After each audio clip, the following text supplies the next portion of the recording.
Hi everyone, it's Justin with Voices for Voices. We're so grateful to have you with us, whether you're watching, whether you're listening, whether you're here in the United States or some other country, territory, province outside of the United States. We welcome one and all to episode number 480 of our Voices for Voices TV show and podcast portfolio. So we have a lot of shows, and we invite you to check some of those other shows out. I promise you, they will be interesting. They will be, some will make you laugh, might make you cry. We cover everything, cover easy topics, hard topics. If you can give us a big thumbs up, like, follow, subscribe, share, reach out to 25, 50, 75, your contacts in your phone. Let them know about the Voices for Voices TV show and podcast built on the foundation and the pillars of mental health, trauma, recovery, and just people living everyday life. And that's what we talk about. And we know life isn't always easy, so we do talk about the hard topics that do arise from time to time. So thank you very much for joining us. And yes, that is a dog on my shoulders. This is our family pet. If you've been with us for the past few episodes, you know our family dog Lucy. Uh, we've never had an inside dog before, or an outside dog for that matter. Growing up, we did for a brief period that I remember, but most of it I don't because I was so young. But I didn't know that that the dogs like to rest on necks and shoulders.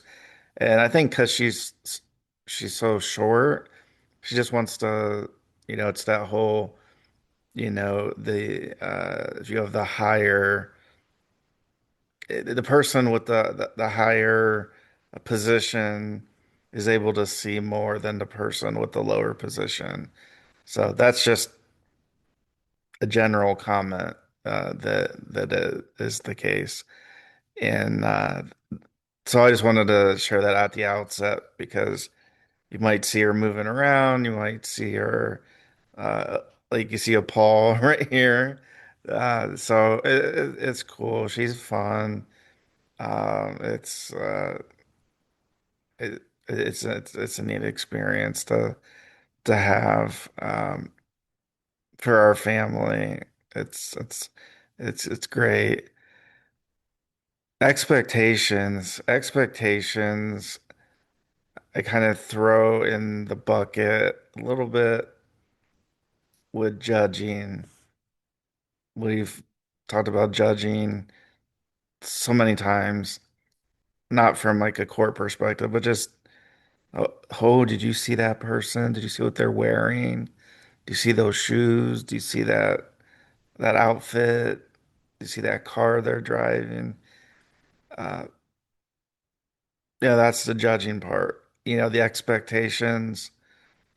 A lot of times, the outside world doesn't really know what the expectations of an individual are, right?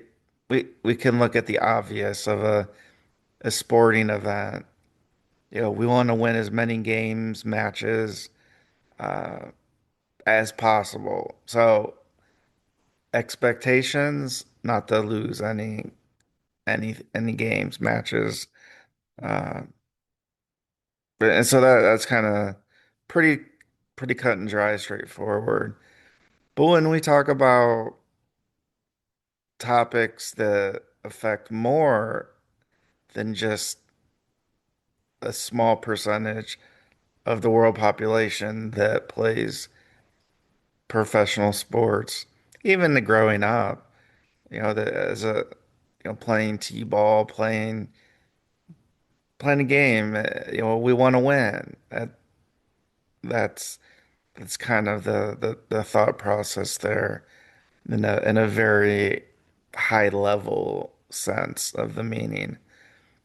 And so we look at that and say, oh, okay, well, that makes sense. Well, what about in regular everyday life when we're just living, we're just waking up, getting ready for school, getting ready for work, looking for work.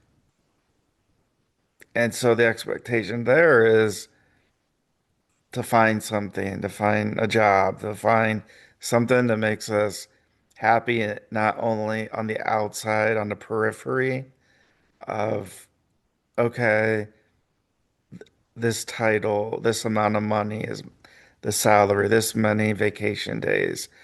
But looking on the inside, looking on the mental health side of, is this going to be a healthy experience for me? And I know we have to, a lot of people say, well, Justin, you just have to negotiate. You just have to negotiate. Yes, we do have to, excuse me, we do have to negotiate. But as a person that's spent 15 plus years in in kind of the corporate world, uh, I can't I can't help but think that some of the stress of not only deadlines because of saying, okay, well, I have 2 weeks or 3 weeks or a couple days to work on this project, right? It's usually never like that, at least in my experience. Maybe your job's different, and and and that's what makes us all unique. But the jobs I've had, and this is why I think I know that Voices for Voices is for me because the work that I have done over the years, sometimes there's a deadline of you have a couple days to work on it, and maybe it's the first time. Like, let's just say there's a part of a company that's growing. And so you're hired into that company, into the area that's growing. And so they want you to help grow that part of the company that's new. And so growth is obviously an expectation, but like on a day-to-day basis, and maybe this is just me in my mind, I like to know what I need to do. I need a little structure. Actually, I need a lot of structure. If I'm going to be brought in to work on said project or department, I need to know not just what the end goal is, because a lot of times that's easy. Grow sales. We want more money. We want more profit for the company. But the day to day of, okay, so what does that look like? And I'm not trying to be I don't know, a a negative person. And I'm not sorry to say this. I have been over the years, but I'm not anymore. When a person is hired into a job, they need direction. I don't give a shit if it's a low level internship or the president and CEO. There needs to be some fucking training, some real training, not the, oh, well, work on this the next, month or there needs to be some real training at the beginning because otherwise we can get lost in the monotony and go, all right, so I have this thing I have to do in 2 weeks, in a month. Nobody's shown me. 9 times out of 10 for me, my computer never had the programs that it needed to do the job that I was hired in to do. In fact, I had one job where my computer was in another country for over a week. They knew I was hired, they knew my start date. There was plenty of time, and I sat for a week and a half at least. It might have even been 2 weeks, but it was a good solid amount of time that I didn't have a computer. I was living in a city. I was brought in to do specific work, and I didn't have a computer day one, day two, day three, right? So I'm brought in and nothing's ready. Nothing said the computer's not ready. I, I'm sitting there like, all right, like what do I do?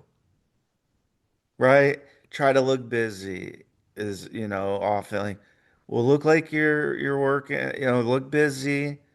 Well, if the work that needs to be done is on the computer, then I need the computer.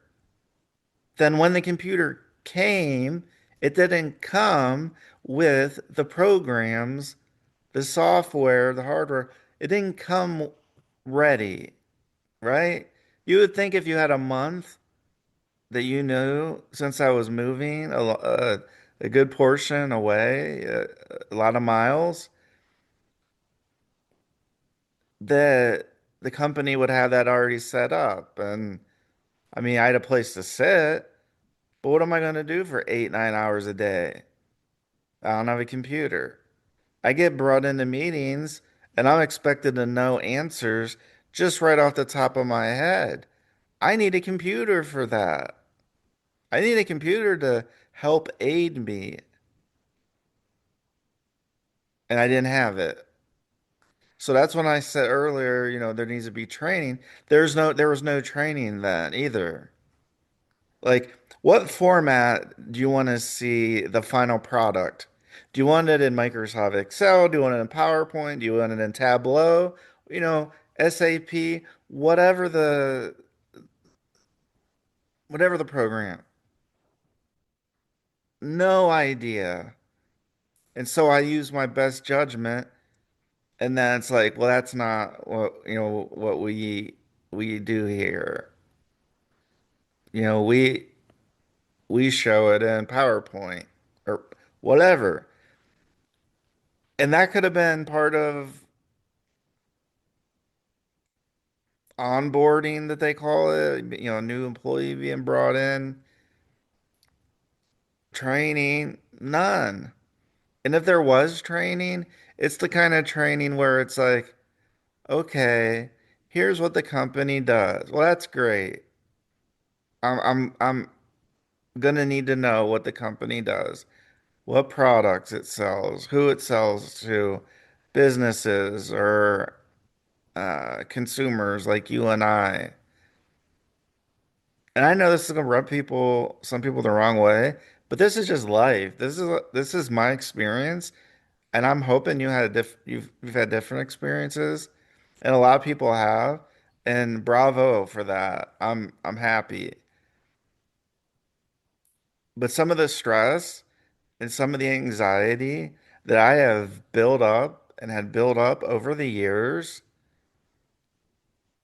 undoubtedly came from work. I needed structure. I didn't have structure, forget about it.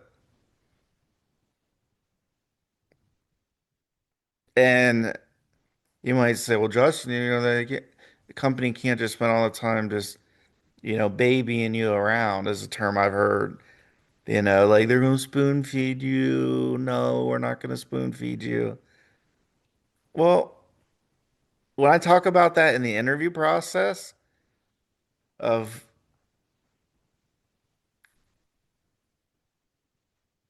what I need to be, what would you call success for you?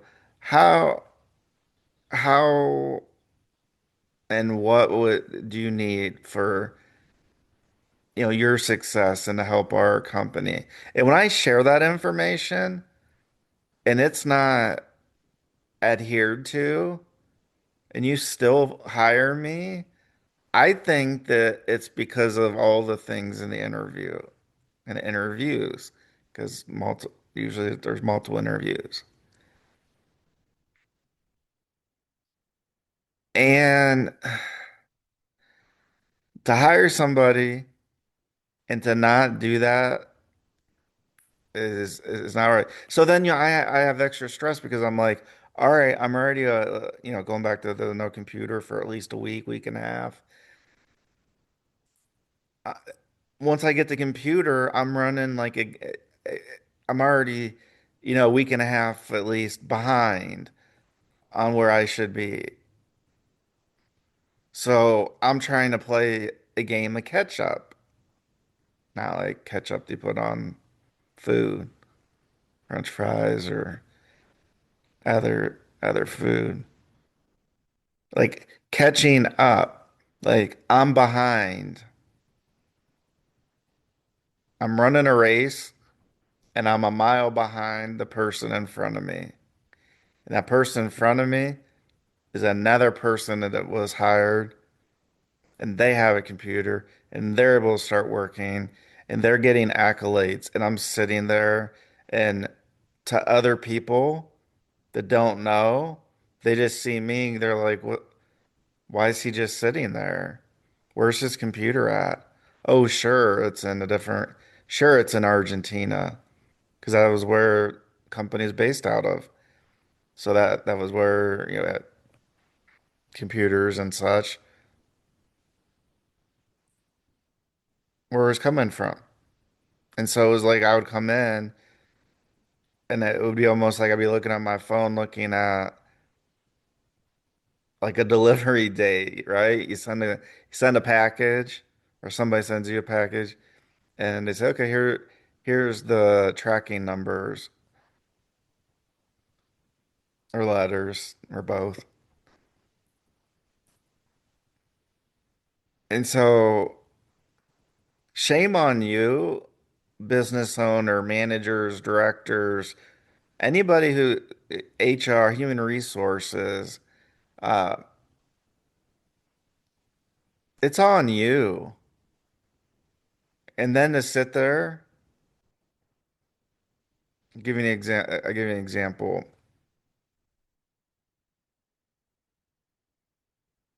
I'll give you an example of how something can be added stress. Okay. So right, if marriage is right for you and having children, this is this is where the experience that I'm going to be sharing. Okay. So there's policies, right? Of here's the expected dress, business casual, business professional. And so there's all these, this, they call it the employee handbook. And things change from time to time. And one of the things that changed, and it wouldn't have affected me if I wasn't, me and my wife, if we weren't expecting our first child, or a child in general, or if we were adopting. So right around the time that our child was born, there was a modification in the employee handbook, and it was about how men could have a certain amount of, I believe it's a certain amount of leave. And so usually sometimes it's paid, sometimes it's not, sometimes it's partial. Well, I wasn't, because because the policy happened after we had our child. Shortly after, I wasn't able to use that policy. Give you another one. Companies talking about mental health, right? Oh yeah, we we believe in, the mental health of our employees. Same company. And I've been going to counseling therapy, the whole shebang for years. Okay. So the company's like, yep, we support employees. I shared the with HR because there was another policy that said that the company would pay for 3 visits to if you need therapy after some traumatic event, or if you feel that that's what you need, right? So if you're a company, if as I own Voices for Voices, if I say, oh, well, we're going to cover, this is hypothetical because we we don't really have employees. You're really looking at the employee. Uh, we have obviously David and Amanda and family with mythical creatures around the world. But we don't have, employees that clock in at a certain time and clock out at a certain time. And so this is hypothetical as we talk about this. So let's say I bring in a new employee. Everybody's got stuff going on in their lives, right? That whole saying, everybody, you don't know what's going on in somebody's life, basically. And we don't. And so let's say that I don't have a policy that talks about, just like insurance is basically what it is. And part of that insurance is this specific thing. And so this specific thing, let's say I add to my employee handbook for the organization and say, we'll give you 3 free visits to a counselor, right? Where, like I mentioned at the beginning, where our foundation, our pillars at the core is mental health. And so it would be not a good move for an organization that at the core is mental health, that there's no policy, um, no way for individuals if they need to see and talk to somebody. And not that we need to know all the things that are in that conversation. We don't. We should just offer it, and whether the person's been going to therapy for 7 years or has never seen a therapist in their life, we should honor that policy. And so, and this is where things kind of went started to go downhill. And I believe wholeheartedly that the cost, because I had the regular, company insurance, and I was going for visits to my therapist.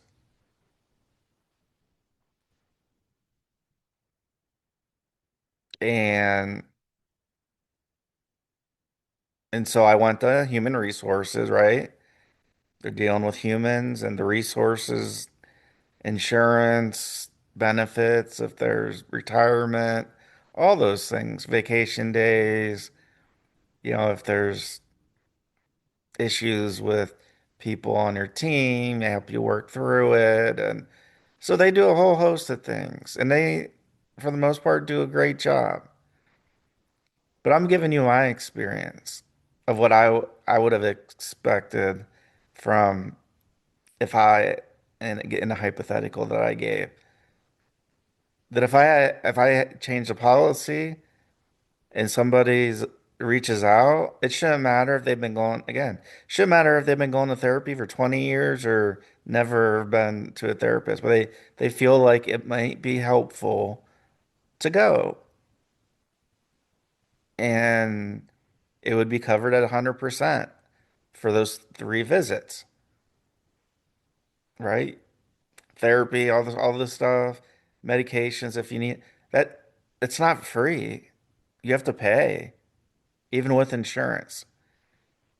So at said company, I went and talked to human resources because I saw the change in policy and about the three visits, about the company will cover 100% for three visits. Well, there was an employee that started their three visits, and I don't know what. Again, I was just I was a colleague on a professional level with this employee, so I didn't have any idea why they were going or anything like that. I just I just heard that they were utilizing that new part of the policy. So I went to human resources on my own, right? They tell you, if you see something, say something, we're the people that will help you navigate through situations. And so when I went up and I talked with human resources and asked them and said, look, I saw this change in policy. Thank you for doing this. Um, I've been I've been going to therapy for quite a while. Am I able to use those three visits with my current therapist covered at 100%? You know what I got told? No. No, this is for, brand new. Um, and, people that, well, so and so and so and so. They didn't give names. They just said, oh, people, everybody's going through stuff, and they're like, oh, well, that's great that you're going to therapy and you're doing that, but sorry, like, no, that's not covered. You've been seeing a therapist, so no, those three visits, that doesn't work. Now, if you want to start over with a new therapist who you don't, that's again, and then it's this very, very tiny network where they got like, one or two. And as anybody's been to therapy or a doctor or anything, we're all unique, right? Some people we get along with more than others. And I know from experience, I think we all know. And it doesn't have to be on the therapy level, just any level. We're all human beings, we're all unique. And so the fact that I basically got turned down, you'd have thought that the company would say, oh, yeah, we'll cover that. So as soon as I said that, my work experience, not just the years, I'm talking the experience that I started feeling at work started to change. Now, my manager and boss's boss, I'm getting treated like differently because when you're part of finance and marketing, if you have anything to do with numbers, you've sat in a meeting at least once with a bunch of numbers on a spreadsheet and five, six, seven, 10 people or maybe more are in that room and they're looking at the budget. They're looking at the budget. You know, capitalism's great, right? Well, looking at the budget and they're seeing what is high, what is low, how to adjust. And so when they see numbers that are high,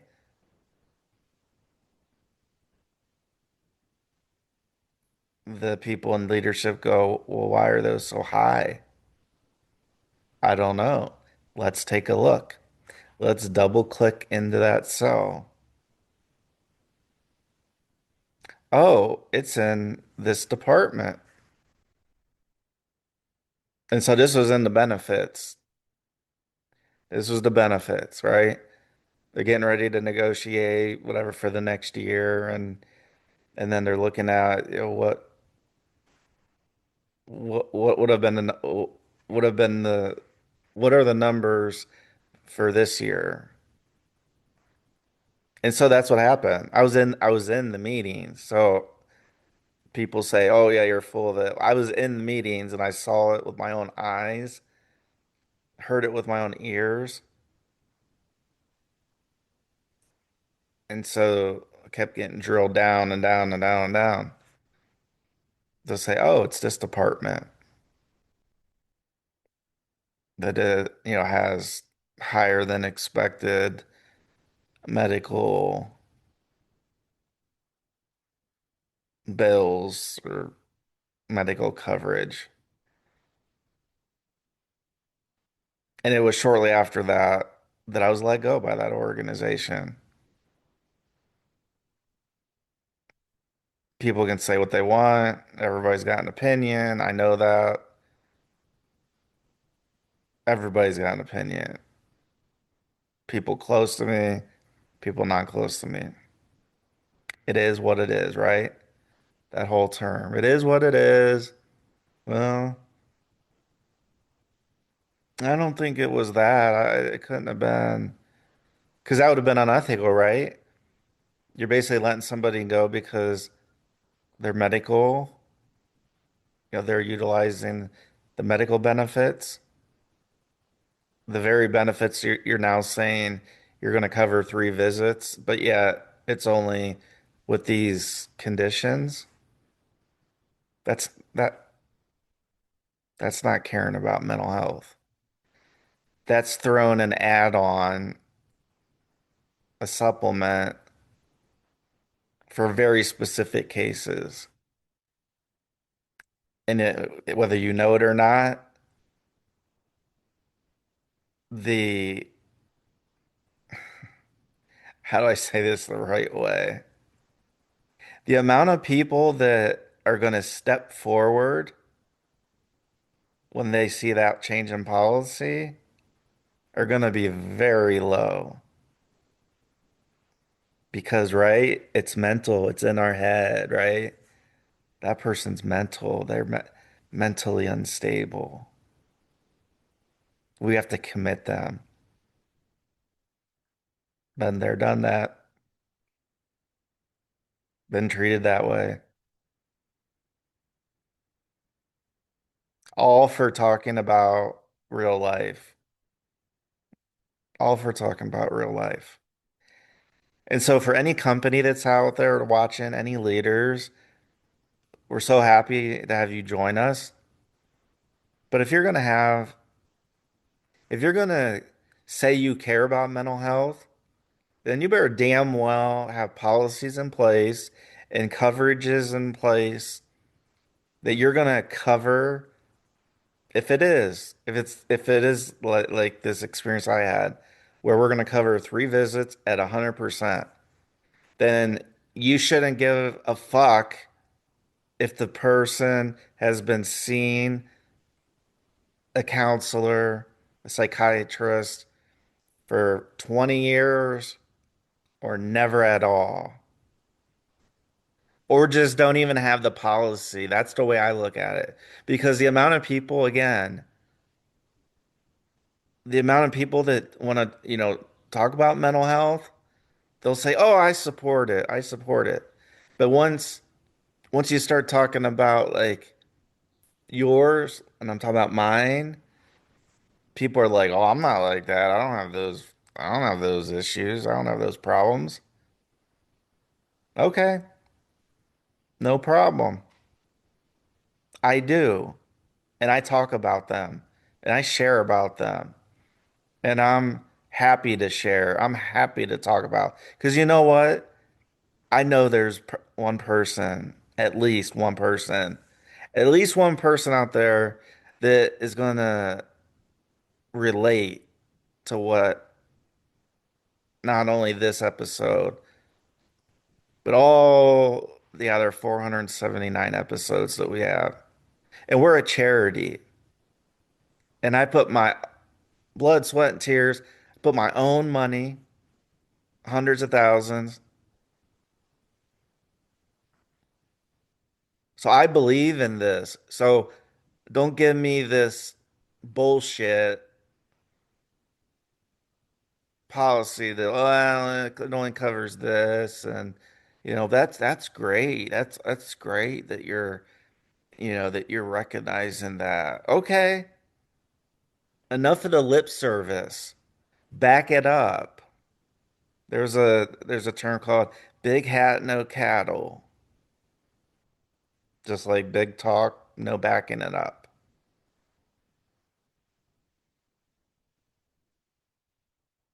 And there's a lot of people who need some help. And so they should be able to just go get the help.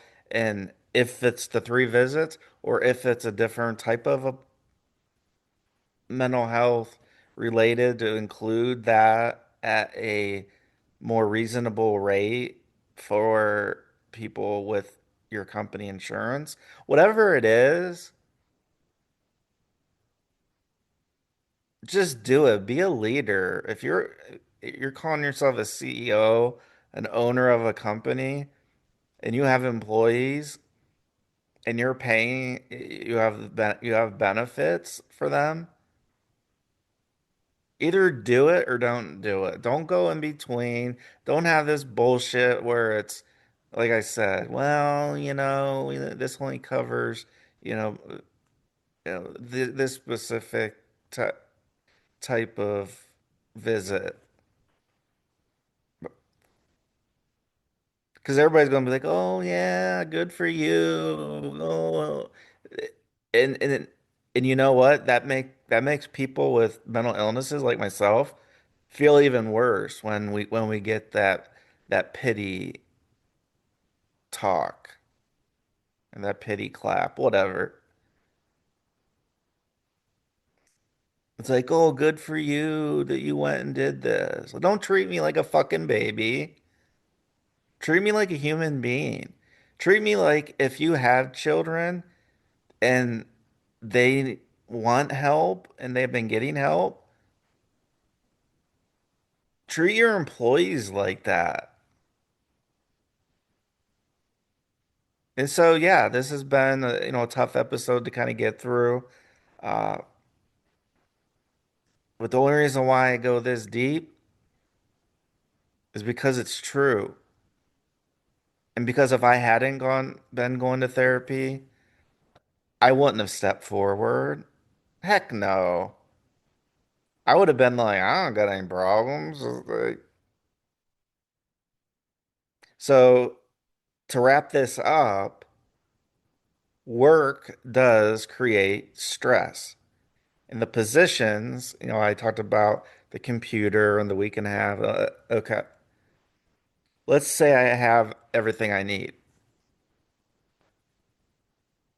from a computer and software and all that. And you go in every day to work, right? And let's say you do have structure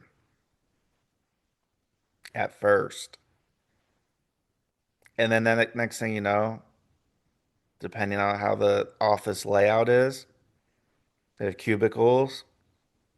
Let's just say your boss, your manager is right next to you. So, right, you got some structure, you're working on things, you kind of have an idea in your mind how you'd like, to go after different things. Like for,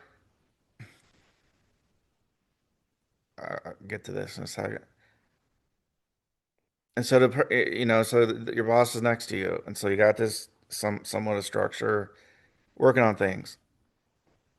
And then every day you go in, your boss is waiting, and then you hear the knock on the side of the cubicle, or you hear Justin, or Hayes, Hayes, Justin, however you're addressed name wise.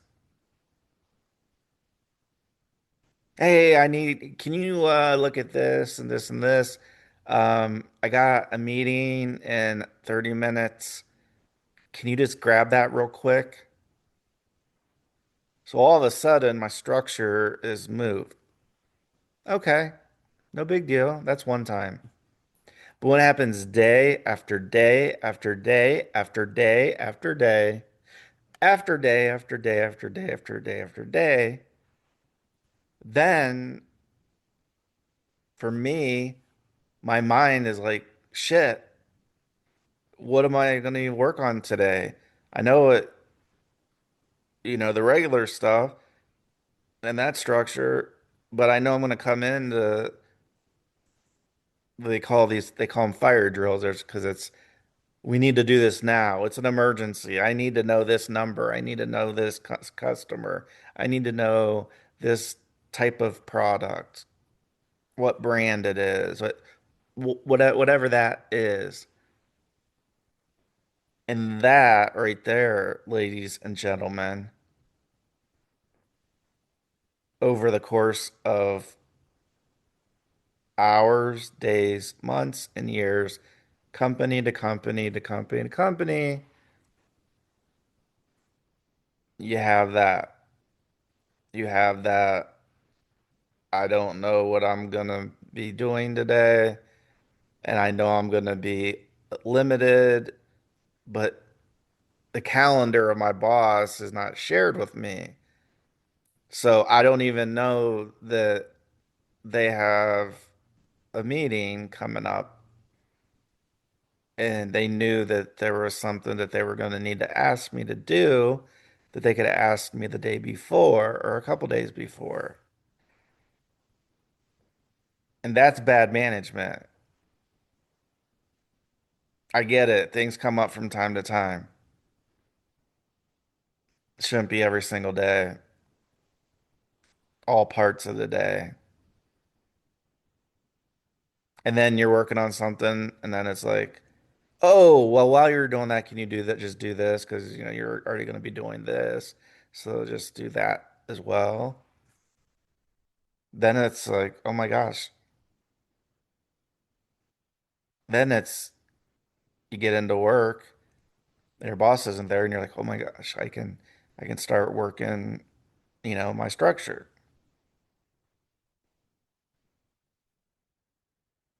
But then you open your email and you have three messages from your boss asking you to work on three different projects, and they have a meeting at a certain time and they need it by that time. Nope, they need it earlier than that.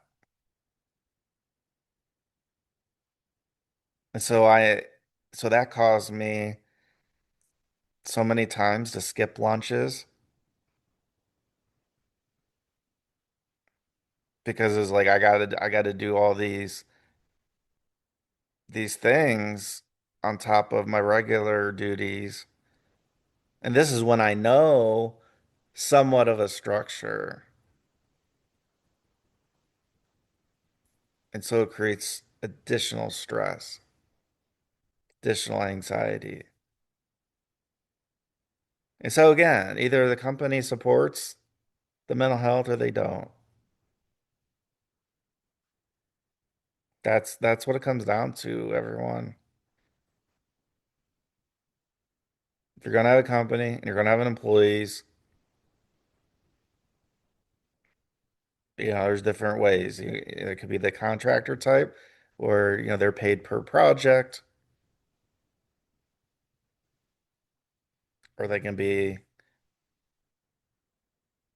full time and have benefits, and it's taken out of their, hourly rate or wage or salary. So that's one way to look at things. Then there's other kinds of work where it's a little more straightforward, where let's say you're looking at building a structure in a certain city, in a certain part of the city. You either go and see it, somebody locally with your organization, your company goes and, FaceTimes it and videos it. And the goal is to finish the structure to the specifications of who's building it. And so I know things can change also there towards the end, where the main part of the structure, 80, 90% is as is. And there might be tweaks here and there. But that would be something that would be more for me, because I don't think I've ever reached the 80, 90% of my work having structure and then being able to replicate that for an additional structure in a different city, state, country, province.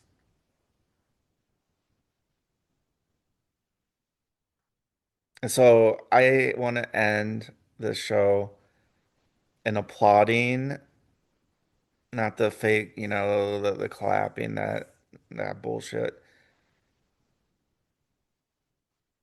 Take care of your mental health. Take care of your physical health. I need to do a better job taking care of my physical health, but I'm doing what I think is good. It's it's serving me better. Let's put it this way. It's serving me better than if I didn't. So I'll say it like that. And you know what? Even if you don't think you have a mental illness or anything like that, I'm not like Justin. He, he's super mental. Even if you don't think you are, people gossip, right? Why not go to a therapist and just let it out? What's been happening in the last week, the last month, whatever the cadence. So how often you see. And that right there, I remember when I first started my therapy and I was coming out of the deepest valley of my life,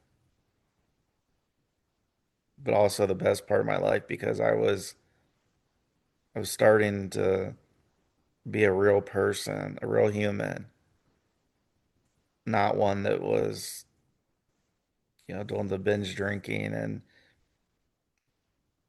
just not being the best human that I could be. So take care of yourself. It's to your benefit, and that's really what matters. If we can't take care of our own self, how can we take care of others? And I'm not the best at it. I'm not the greatest. Nobody's perfect. I'm not perfect. All I know is I'm better now than I would be if I wasn't seeing a psychiatrist, seeing a therapist. If you need medication, okay. I didn't want to take it. I was fighting that hard inside my mind. Like, Justin, you don't want to take that because then you're not going to be able to drink alcohol because, it's going to interact with your medications. And I just say to you, at that point, what's more important to you? Life, living life, maybe longevity, or I want to, I want to drink alcohol. I want to do drugs. I want to do, I mean, those are their choices. And we all get to make a lot of those ourselves. Some are made for us. Like I'm like 5'8", 5'9". Like I'm not gonna miraculously grow to be 6'6" or 6'8" and play American basketball. I mean, I'd love for that, but I don't have control over that. I can't impact whether I'm 5'8" or 6'8". Yeah. So thank you for joining us. It was a deep episode. Thanks for being with us. If you can, give us the big thumbs up, like, follow, subscribe, share, all free, all free, all free. Doesn't cost a thing to do those. Follow our socials. We're everywhere. And reach out to 25 contacts in your phone. Let them know about the Voices for Voices TV show and podcast. And until next time, let's celebrate the voices of everyone in the world. And within that, let's be a voice for ourselves and maybe somebody else that may need their voice to be shared, but may not be able to do that. And so maybe you can help do that. So we'll see you next episode of the Voices for Voices TV show and podcast. Thank you so much for your love and support. And we're going to be hitting episode 500 so soon. Thank you. Thank you. Thank you. We'll see you next time. Bye bye.